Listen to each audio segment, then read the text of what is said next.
Thank you so much, first of all, Ritu ji, and to the organizers, and to my dear friend Ashok ji. And I have gone through, this book. He was kind enough to send me, the manuscript beforehand, and it's absolutely wonderful. दो तीन चीज़ें मैं कहना चाहूँगा. Um, सबसे ज़रूरी बात I think हमें समझनी होगी कि ये जो खान मार्केट गैंग है, ये पिछले 10 साल में नहीं बना है, ये पिछले 70-75 साल से बना है. इनफैक्ट इस गैंग को अंग्रेज़ों ने they made it prosper, they kept it very carefully nurtured so that it will be of service to them. और अंग्रेज़ चले गए और अपनी वो छोड़ गए, जैसे आप जानते हैं, अपना वो छोड़ गए पूरा गैंग भी समटाइम्स यस. और अधिकतर ये लोग चले गए, एक्टिविस्ट और जर्नलिस्ट हैं अधिकतर. और इनके अगर आप इंटरव्यू ये देने जाते हैं, जर्नलिज्म के मीडिया की किसी हाउस को इंटरव्यू देने जाते हैं, तो वो पूछते हैं भाई बताइए आप अपने बारे में. तो ये खान मार्केट की गैंग वाले कहते हैं कि sir I am totally biased, I nearly flunked in my college and then school, barely made it out, and I hate Hinduism, I hate India, and I spread fake news. तो वो जो interview ले रहा था वो कहता है बस बस enough of your strength, tell us your weakness. ये है ये खान मार्केट गैंग. पर एक तो ये है, इन्होंने अपने आप को, या बहुत सारे लोगों ने इनको इलीट कह दिया है. हम लोगों को ये समझना होगा, और मैं काफ़ी सालों से कह रहा हूँ कि there is a difference between entitled and elite. To be elite is a great thing. It is that based on merit and your competence and your brilliance, you have reached a rarefied atmosphere where you are elite. Ambedkar was elite. Sardar Patel was elite. Nehru was entitled. तो entitled और elitism में आपको difference समझना होगा. ये चौथी fail लोग हैं, ये कुछ नहीं कर सकते थे तो ये खान मार्केट में घुस गए, ऐसे अपने आप को इलीट कह रहे हैं. नहीं, ये एंटाइटल्ड हैं. अगर आप इनका एंटाइटलमेंट हटा दें तो ये खान मार्केट से सीधे दूसरी, पता नहीं, सरोजनी नगर में आके गिरेंगे. मुझे ये भी नहीं पता कहाँ पे. सिचुएशन इनकी ऐसी है, they are unemployable, they are not just unemployed, they can not be employed anywhere. Number 2, Ashok ji ने, एक तो पहली बात आपको शायद पता नहीं होगा कि अशोक जी एक बार किडनैप हो गए थे, लिटरली. मतलब एक मारुति वो आई वैन, इनको उठाया और ले गई. और फिर जो किडनैपर थे उन्होंने पूछा भाई तुम करते क्या हो, जर्नलिस्ट. तो इनको पैसे दे के हटाया. ये सिचुएशन थी ये ऑनेस्ट जर्नलिस्ट की. किडनैपर्स ने पैसे दिए इनको, अशोक जी 2000 रुपये दिए कि अरे भाई बहुत बड़ी गलती हो गई. और ऐसे दो जो आप कह रहे हैं कि आप बता दें भाई कितने कमाते हैं, तो जो बचे कुछ है बच्चे जो मैथ्स और साइंस करना चाहते हैं वो कहेंगे ओ माय गॉड, राजदीप ये कमाता है, मैं तो जर्नलिज्म में आ जाऊंगा. तो दो चीज़ें समझनी होंगी. एक, अशोक जी ने कहा कि देखिए आप क्रिटिसाइज करिए लेकिन आप फेक नैरेटिव ना स्प्रेड कीजिए. मैं उससे थोड़ा सा डिफर करता हूँ अशोक जी, क्योंकि चोर चोरी नहीं करेगा तो क्या करेगा. मतलब ये हमें समझना होगा. इसमें ये I want to go little bit in detail in this. It is their job. Now what are you trying to do? You're trying to tell us that hey listen, you're a thief, don't steal.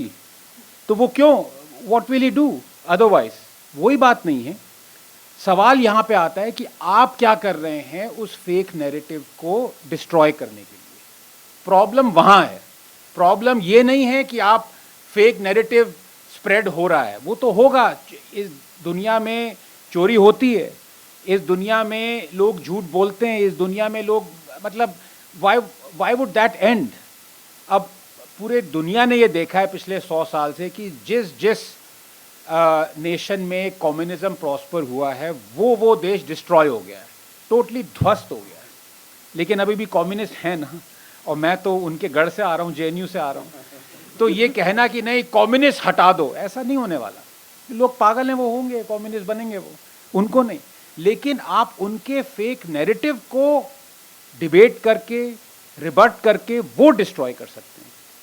क्या ये सरकार वो करती है? मैं कहूँगा कि अब शायद शुरू हुआ है, लेकिन पिछले 10 साल में पहले 5 साल 2014 2019 तक तो बिल्कुल ही ट्राई भी नहीं किया। उन्होंने सोचा कि नहीं अपने आप हट जाएगा। सबसे बड़ी डैमेज वहां पे कॉज हुई है, एक कि वो स्प्रेड करने दिया, और दूसरा इनको उनसे पावर मिली कि हाँ भाई देखो जो हम कह रहे हैं वो कोई रिबट नहीं कर रहा है तो वो सच होगा। तो फिर जैसे एक मीडिया क्रोक्स थे वो कहते थे कि सलमा कोटिंग सबरीना। अब जैसे किसी फ्रॉड ने वीडेम रिपोर्ट लिख दी, वो किसी और फ्रॉड को कोट कर रहे हैं। अभी आपने देखा मणिशंकर अय्यर जी की डॉटर, वो एक एनजीओ चलाती थी, वो एफसीआरए के उस पे उन पे लांछन हुई करप्शन वगैरह में, तो उनके लाइसेंस कैंसिल हो गए। वो साइंटिस्ट भी नहीं है। Nature which is world's most reputed science journal, impact factor science के बराबर है उनका जर्नल, जो कि एक और है पता नहीं 50-60 जो भी होगा, जो पूरी साइंटिफिक फ्रेटर्निटी पढ़ती है, ए पॉलिटिकल होना चाहिए। Nature gave her space to write an article, Manishankar Aiyar's daughter, और उस आर्टिकल में क्या लिखा है कि इंडिया की साइंस जो है डोलड्रम में है बिकॉज मोदी के चक्कर में, और election is the water test, acid test. उसमें ये लिख दिया कि एफसीआरए मतलब अपना दुखड़ा रो दिया वहां पे साइंस के जर्नल में। वो ये एफसीआरए लाइसेंस की बात कर रही है पर वो जब पढ़ा तो एज अ साइंटिस्ट आपका खून खौलता है। और उसको 15 दिन हो गए हैं, आज उसका रिबटल आया है नॉन साइंस मिनिस्ट्री से लेकर। एक विजय हैं, विजय चौटावले, उन्होंने वो लिखा है, क्योंकि मैंने कहा भाई कुछ तो उसको रिबट करो। नॉट बिकॉज ये इंडियन एक्सप्रेस या हिंदुस्तान टाइम्स और टाइम्स ऑफ इंडिया में छपा है, जो कि लोग जानते हैं कि इसमें बहुत सारी चीज़ें ऐसी छपती हैं, इग्नोर कर दिया जाए, लेकिन एक वर्ल्ड की सबसे रिप्यूटेड साइंटिफिक जर्नल में अगर आप ये छापें तो वर्ल्ड के सारे रिनाउंड साइंटिस्ट वो पढ़ रहे हैं, और वो क्या ये लेके जाएंगे कि भाई इंडिया में साइंस हो ही नहीं रही है, सब चीज़ गलत हो रही है, डिक्टेटरशिप छाई हुई है। तो उनका काम है, मणिशंकर अय्यर और उनकी डॉटर, उनके पूरे खानदान का काम है कि फेक न्यूज़ स्प्रेड करें। आपका काम क्या था? मिनिस्टर ऑफ साइंस क्या कर रहे हैं? हर चीज़ मोदी करेगा क्या? वो किसी को डिप्यूट करते कि immediately within 24 hours you write a rebuttal. The rebuttal has its a very reason rebuttal, पूरा डेटा दे के आज विजय ने छापा है, हिंदुस्तान टाइम्स में छापा है, नेचर भी नहीं छापा। ये एक और गलती करी है। you order nature to put your rebuttal, तो गलती वहां पे हो रही है। अब इसलिए मैं हमेशा एंडरसन रेजर लगाता हूं। वो क्या है? ओकैम्स रेजर आपने सुना होगा, बहुत सारे रेजर्स हैं। एक मैंने कॉइन किया है, एंड वॉरेन एंडरसन आप लोग जानते होंगे, Bhopal, butcher of Bhopal. Warren Anderson की गलती नहीं है कि वो भागा, वो तो चोर उचक्का, उसका तो काम था भागना। गलती उसकी है जो वॉरेन एंडरसन को एम्बेसडर में बिठा के टारमैक पर लेके गए और चार्टर्ड प्लेन में छोड़ा। तो आप जो कह रहे हैं कि नहीं वॉरेन एंडरसन को वो नहीं करना चाहिए था, वो वापस कभी आया नहीं, he died, he never returned to face the charges. But what did we do for the person who let him escape, Rajiv Gandhi? We made him prime minister. गलती वहां पे है। अर्जुन सिंह जी ने रातों रात वो जाने नहीं दिया, लोगों को रोका, फिजिकली रोका कि आप भोपाल नहीं छोड़ सकते। तो जब तक हम प्रॉब्लम कहां पे है आइडेंटिफाई नहीं करेंगे, जैसे साइंटिस्ट केमिस्ट कहते हैं रीडिटर्मिनिंग स्टेप क्या है किसी रिएक्शन का, वो रिएक्शन रुक कहां रहा है, रोड ब्लॉक कहां है? रोड ब्लॉक वहां है। और सबसे पहला रोड ब्लॉक जिसने सबसे ज्यादा गुस्सा, अब तो खैर गुस्सा होना ही बंद कर दिया है, मतलब एकदम कामनेस आ गई है, लेकिन 2014 में एक था क्रिश्चियंस अंडर अटैक। ये पहला फॉल्स नैरेटिव स्प्रेड किया था against Modi, Christians under attack. और ये हर आप चर्च पे जो है हिंदुत्ववादियों ने चर्च तोड़ना शुरू कर दिया। इस पे मिस्टर रुबेरो जो कि हीरो हुआ करते थे पुलिस के मुंबई के, उन्होंने भी लिखा था कि इनफ से वेरी क्रिश्चियंस, बैनर हेडलाइंस थी, उन्होंने लिखा कि ये हिंदुत्ववादी क्या कर रहे हैं सब। 3 महीने तक सरकार एकदम चुप रही।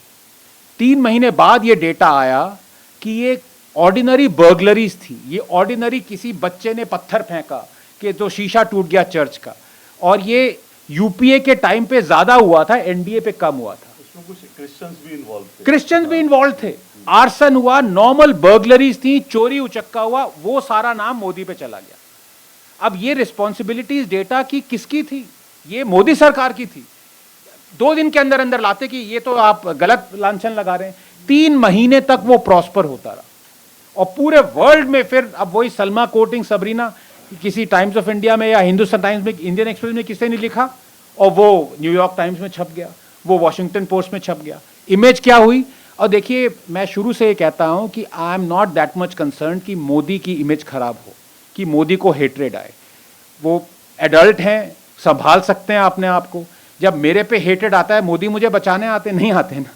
प्रॉब्लम कहां होती है, जब देश पे लांछन लगती है। ये हमें समझना होगा। Modi is adult enough, is mature enough to combat all the hate that comes its way, but India is kind of inert in one sense. India has to counter it. Who will counter it? Indians, conscientious Indians should counter this hate.